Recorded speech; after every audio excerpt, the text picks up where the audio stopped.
I'm Amber, and today we are going to be reviewing Eternals. Don't come for me. Please don't come for me. I would give the movie out of 10 stars, probably like a 7. I give it a C. Not a D because I don't think it was terrible or that bad. I just felt like so many things were happening. They kind of scrunched it all up into one movie, 1 2-hour movie, which for Marvel standards, I think it's like the longest we've had since like Avengers. The Avengers movies are pretty long. I don't remember like any of the other ones being that long. I get that we're being introduced to a new world, worlds, like 6, 7, 8 new superheroes, and this whole new concept that like this higher power kind of concept above like what happened with the Avengers and every superhero on Earth, and outside of Earth, like there's something bigger going on, and I feel like they just needed to kind of cut down a lot of the information, or another movie before this explaining everything, or put it more in simplistic terms, because it just was like, it was definitely a lot, and I felt like I was trying to remember everything while everything was happening. Or at least I would have liked for them to have had some breathing room where we could have digested what was going on along with what had already happened in this world and like the Marvel universe and everything, and just like some time to be able to process it before bigger things started happening, because it was just like one thing after the other, after the other, after the other. And in that being said, I think that made it a great action movie, but it was hard to pay attention and enjoy the rest of the moments because it just felt like they were just going to be thrown at us. Um, but other than that, I really enjoyed all the action scenes. They were great, felt very Marvel-esque. And at the same time, like this movie also reminded me a lot of Black Widow in that it was slower and it had a lot of explaining that I needed to have done. And in the action, funny enough, it was more. I remember saying in my Black Widow review that I remember it being more Fast and the Furious. This one was very Marvel. It just kind of felt like that pacing in the fight. So I don't know how to explain it. That's just the best way I can explain it. Basically, like it just had that feeling for me. Um, the romances, the couples, pretty spot on. I would say pretty well done. Obviously there was a significant amount of them because there was like, how many were there? There was, I think there was like 7 or 8 Eternals. So there had to be a lot of couples that formed. I really liked Thena and I forget his name, but I loved him. Who she was with, I loved how subtle it was, how you weren't exactly sure, but then you were also sure that they were like together. That he like just took care of her, and that's how he showed his love for her.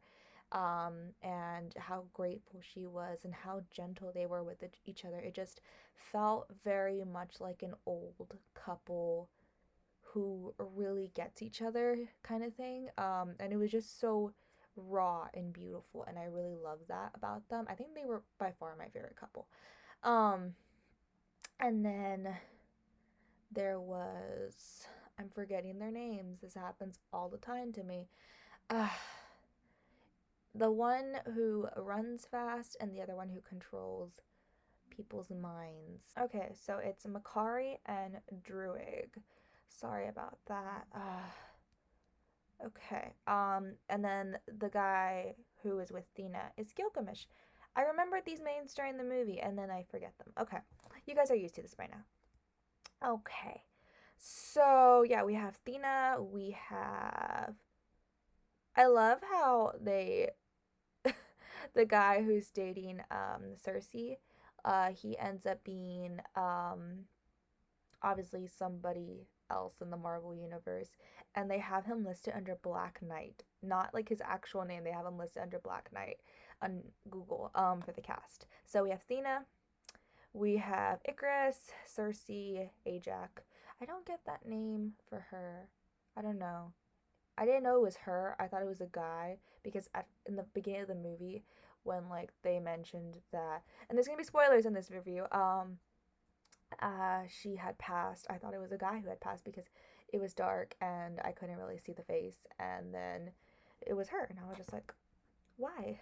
Um, we have Gilgamesh, Druid, Kingo, Sprite, Makari, and Fastos. Fastos. Okay. I thought that their romance was so cute and expected. I feel like a lot of these romances were expected. Like you knew who was going to be paired with who. At least for the most part. And I loved that she was part of the ASL community. Um, I think for me at first it was a little bit jarring because I didn't know if the others around her understood her because not the Eternals but like other people. I mean obviously I don't think they did because sign language hadn't been developed yet and they are sort of like ahead of their time and I understand that. But like were they like did they know what to like introduce to the humans at what point in time? Like they knew like what humans were supposed to learn or they just taught them whatever they already knew. So like the humans later on thought they invented sign language.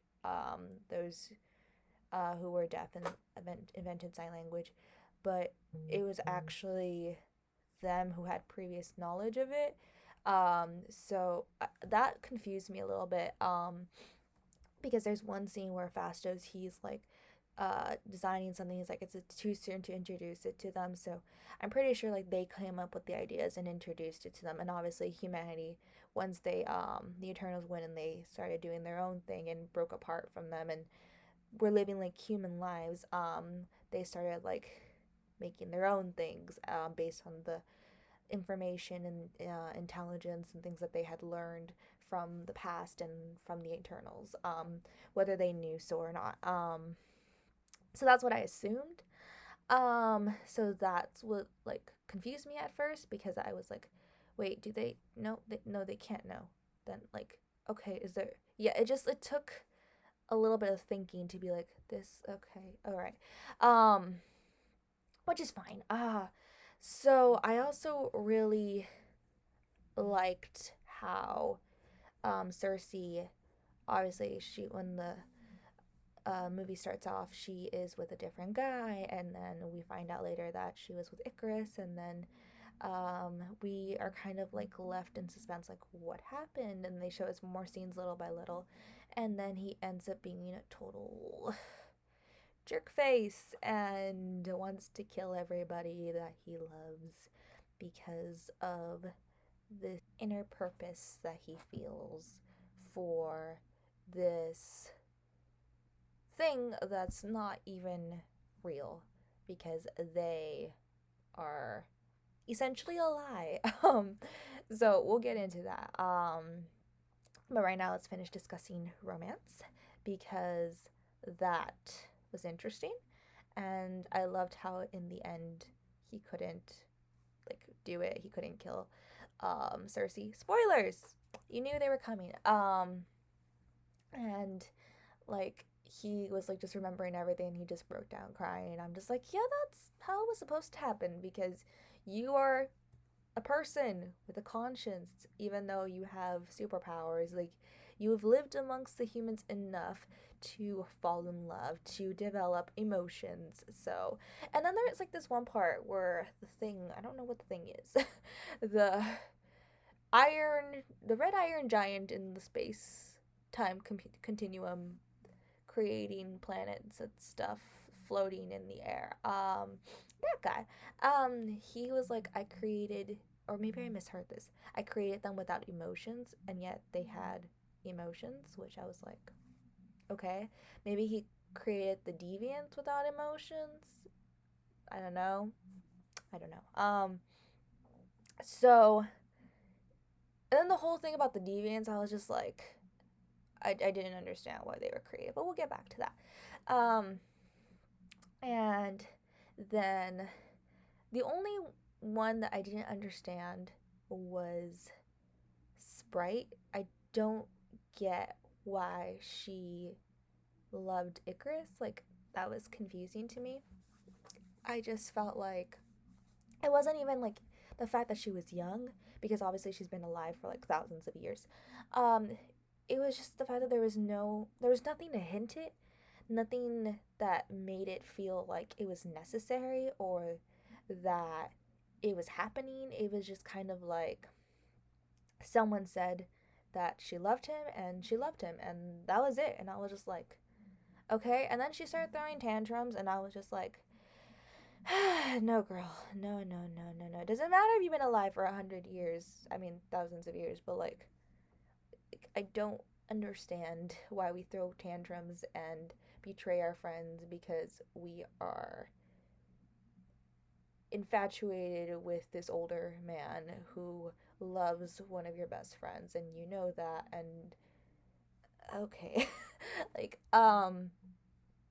so yeah, she didn't understand why she was made to be young, to feel young, even though she was obviously older mentally, and obviously because she'd been alive all these years.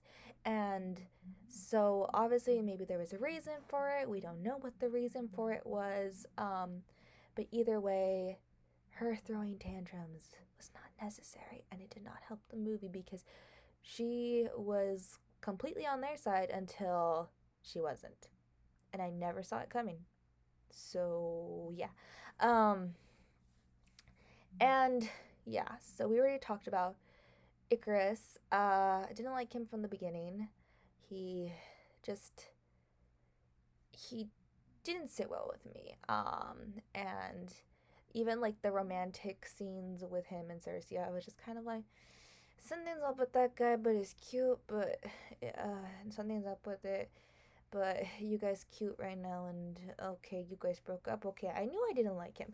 Um, so yeah, and then Cersei getting with I think he's a professor guy. Like at first I thought it was Icarus. Does Icarus kind of look like Bucky? Was that just me? Like Bucky with like a heavy like Scottish accent. Is it Scottish? I think it was Scottish. Like doesn't he look like Bucky? Um I don't know. Maybe that was just me. But basically I thought it was him in the beginning because I I was familiar with the movie coming out, and I had some backstory based on something my brother had told me. But besides that, I didn't know what this movie was about or how it was a Marvel movie. Again, I mentioned this in every single video. I love Marvel. I have not read all the comics. Um, I haven't really read Marvel comics, and as much as I am a part of the Marvel universe and pay attention to the movies and do my research, I don't know everything. And I'm just one of those fans who I'm comfortable with that. And that's fine. I mean, I would love to read some comics about it. But it's just a lot of information where it's like, if I don't feel it's necessary, I don't feel it's necessary because I feel like I still know enough about it to enjoy it, and that should be enough. Um, so yeah, I again don't come for me. I mainly read DC comics, and I think I mentioned that before. I read The Flash. I think I read like the last Superman where he dies. It's obviously not the last Superman, but like I read that. Um, watched a lot of the old cartoons and stuff, and obviously like now with all these different universes going here and going there, um I've looked things up, you know. Not everything is canon. Some things they change in TV shows. I'm just trying to keep as up to date as possible and make sure I know what's going on. So I didn't know if I wanted to watch this movie, but it was a Marvel movie, so I was like, I gotta give it a chance. Gotta see what it's about. I don't want to miss it. Um, and I didn't want to put it off like I did like Doctor Strange and Black Panther. I didn't watch that until years later. By years I mean like one or two. And even though they were not my favorite, again, don't come for me. I still felt that they were necessary to be able to understand what was going on in the movies, and I desperately wanted to know what was going on, and not feel out of the loop because I have been on top of what is going on in the movies. And if I, missed a movie just because I was just like, not really feeling it, I feel like it would have just messed with that. So in that case, yes, I watched the movie. Just because I am a big fan of Marvel movies. And so, yeah, I didn't know what to expect. I expected it to be a little bit, I don't know, like like I wanted it to live up to the hype of what people were talking about, not to say that like people were like, "Oh my goodness, this is going to be such a great movie." It was more sort of like, who are the Eternals because this movie is out now. Oh, the Eternals in the comics are this and that. And I kind of wanted the movie to be more in that hype, like this is going to be good, And it's not that it wasn't good, it was just a lot to process. So yeah, and then also, um, I haven't thought of this question before, but it came to me when I was watching the movie last night. I was like, because the Fastos kid, he's like, this guy's Superman, and he's pointing to Icarus, and then Fastos is like, oh, so you're gonna change your name to Clark? So do the other superheroes exist in the Marvel universe? Do the DC superheroes exist in theory or in another reality? Like, or was that just kind of thrown in there? Like, I have not seen any person wear a Superman shirt in a Marvel movie. So are they like their comic book superheroes and these are their real life superheroes? Like, I'm pretty sure this question has an answer and it's been discussed. I'm just out of the loop with it. So that's what I thought. I thought they were both their own separate thing. But anyway, so going back to the origins of the Eternals, they all think they're from this planet place called Olympia. And Olympia does not exist. They are basically either placed with these memories or this thought of home, and they think that this is their first mission, when in truth, it's like maybe their 1,000th mission of them basically going, waiting for humanity to develop, and then waiting for the world to fall apart. Um, and their job is basically to make sure things keep moving, when they are supposed to, kill the deviants, introduce new ideas to humans when necessary, and all that good jazz. And then their minds are wiped and they start over again. And who knows if they are couples again or they end up with someone else or who or what, and who really is this mystical iron giant in the sky, with many eyes and looks like Mars became a robot. Um, I I don't know. Um, I know he's like the creator of the Eternals and that he created basically this. He creates more. What do they call them? Not Eternals, like something. It's above them, more of what he is to create more worlds and more of them. to continue killing worlds and multiplying. Do I have that correct? Um, and then the deviants, he created them basically to maybe it wasn't the other ones that have created them, so maybe there are no deviants in other places, or maybe it's only the places that he sends them to. That there is variants. Did I say variants? Deviants. I kept thinking it was variants. I don't know. I kept getting too confused. Uh, and he created them basically to kind of help humanity along and help kill the dinosaurs and kill any apex predator that may mess with humanity growing and developing. And they basically got out of hand, and then they became their own thing, and now they can suck out the Eternals' powers and get their powers and become super strong, and they want to basically stop being killed, which I understand because like they are just being killed and killed, but they are gruesome creatures that do need to like be eliminated, but like you created them and then you just want to kill them, and they're kind of like, bro, like retired. um so yeah. um what else? I loved that these the Eternals, I love how they like their names like were like variations from Greek mythology and like history. Like there was Gilgamesh and there was Thena, who is basically Athena. And like they named like Athena after her, who she is her. It's her. Um and I don't know if the pronunciation changed over time. But basically they were inspirations for all these different things and everything. And I loved that. So that was pretty cool. Again, I loved how they had a lot of variation in character skin colors and their backgrounds and everything.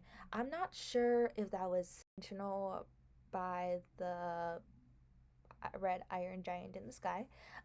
We're just gonna call him that. I don't know if he like wanted to make them like all different, and that's why Sprite was the way she was. Um, that was why Makari was the way she was. And funny enough, like these people, they ended up going like within their own cultures and everything. So I just found that quite fascinating.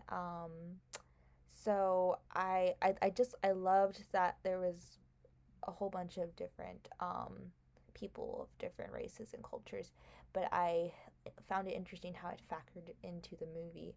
Um, Salma Hayek, beautiful, loved her. Why did she have to die? I saw this interview that she did. I don't know where it was.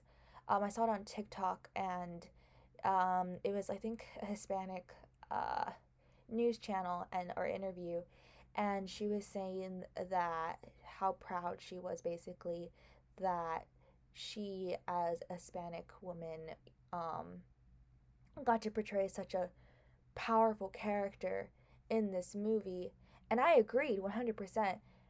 And then I watched the movie and she died, and I was like, I, more, please, like why, you know? Okay.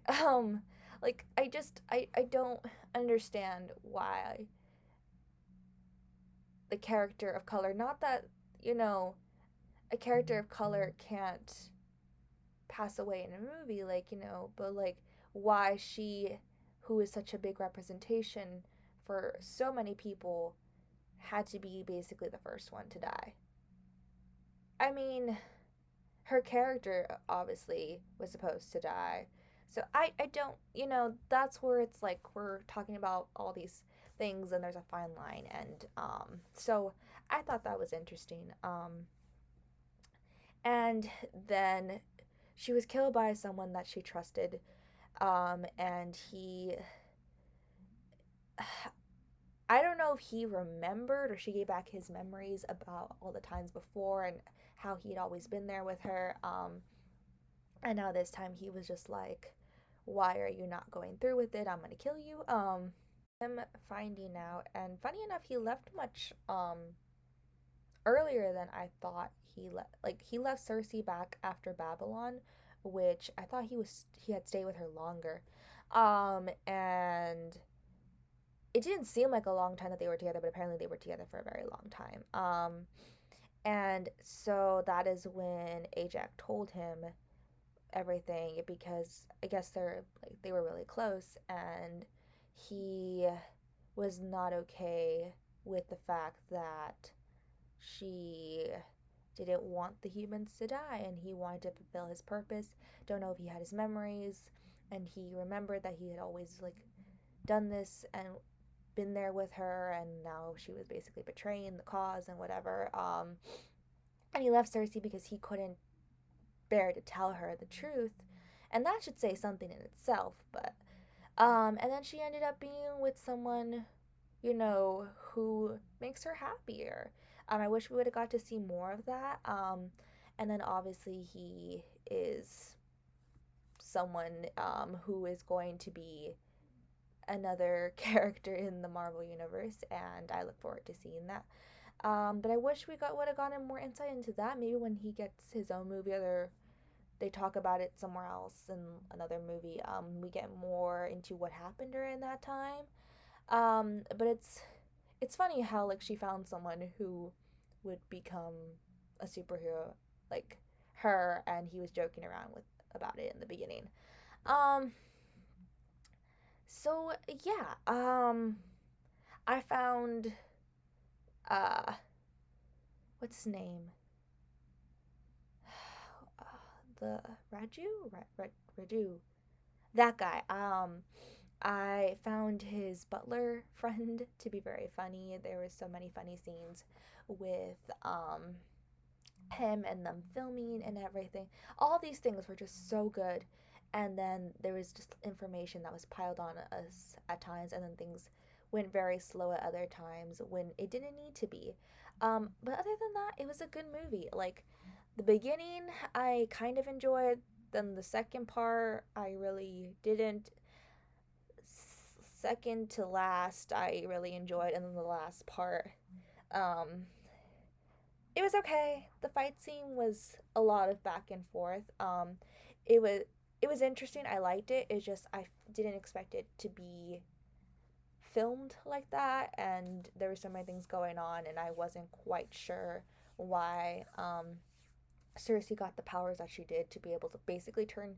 Well, she can turn anything into anything basically, um, but like I don't know, like it was something like more advanced than that. I don't know how to explain it.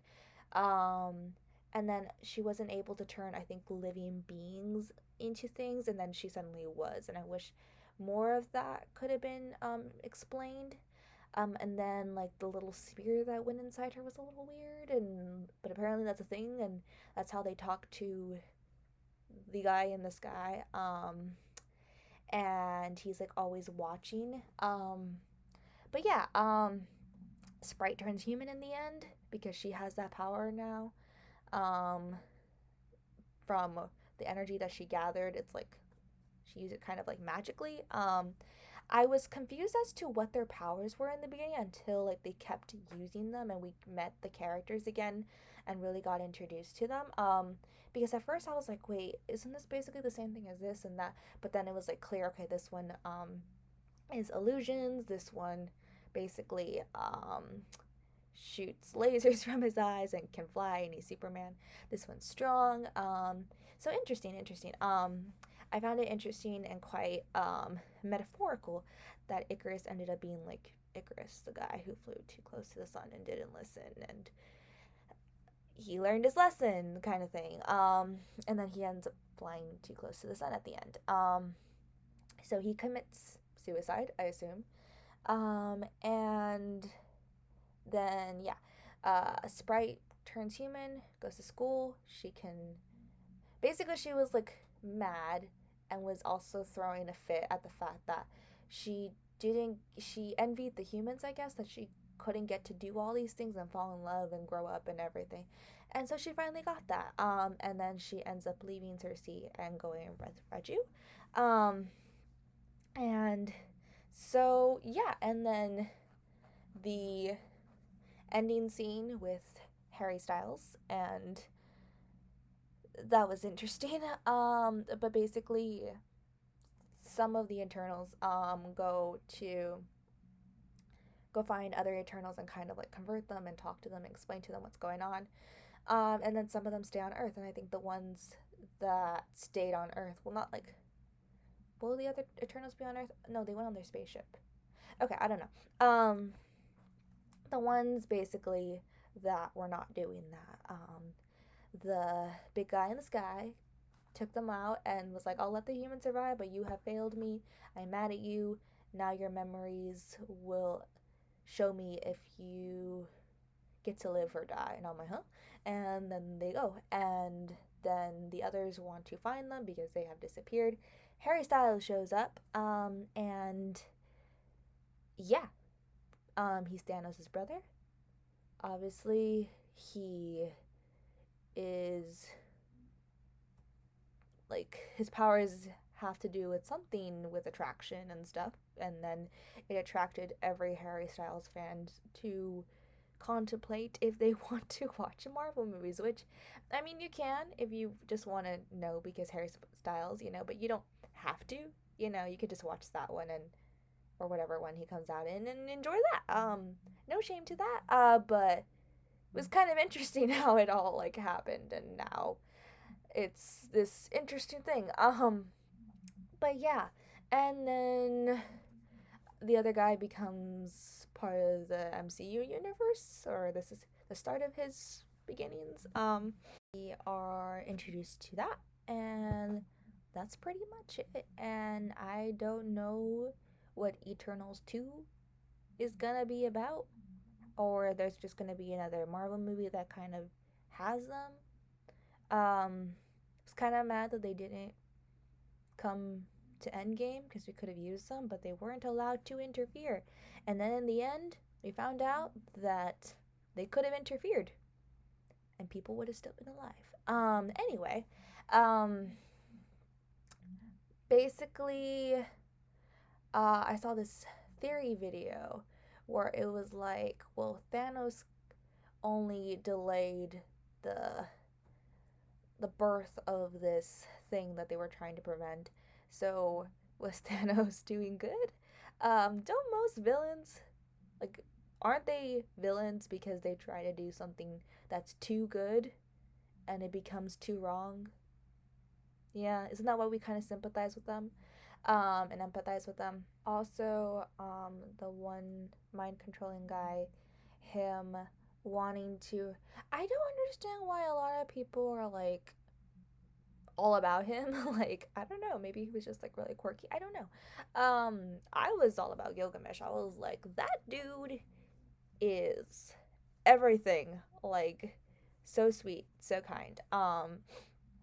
But yeah, like I think he represented a lot of like society's want this utopia, and you can't really have it, because things happen and you can't control people because even though you want to keep them safe, it has to come from them.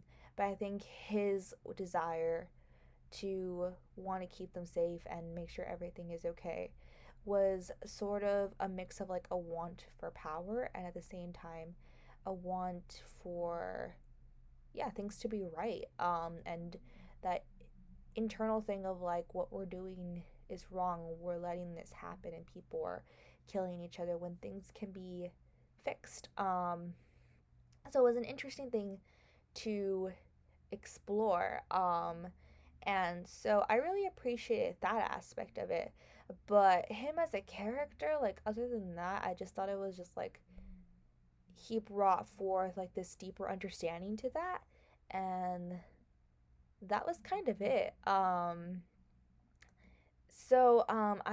really appreciated how each of their powers were different and how like they contributed to society, and humanity, and at the end of the day, they fell in love with society and humanity because of its beauty and its mistakes, and they can just live in that hope. I'm sorry, my dogs are crying because my dad is home. But like basically all that mixed into one, I think is like something that's very important today. With you can't fix things, but of course you want things to be better, and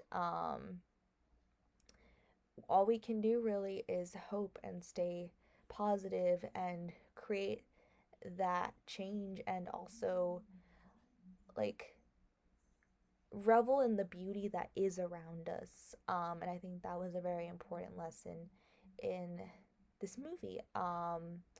And I think that's what I ultimately got from it, and I really loved it. So yeah, this movie review has been fairly long, but it was a very long movie, lots of stuff to unpack. I think I got it all. Yeah. Thank you so much for watching, and I hope to see you all in the next one. Bye.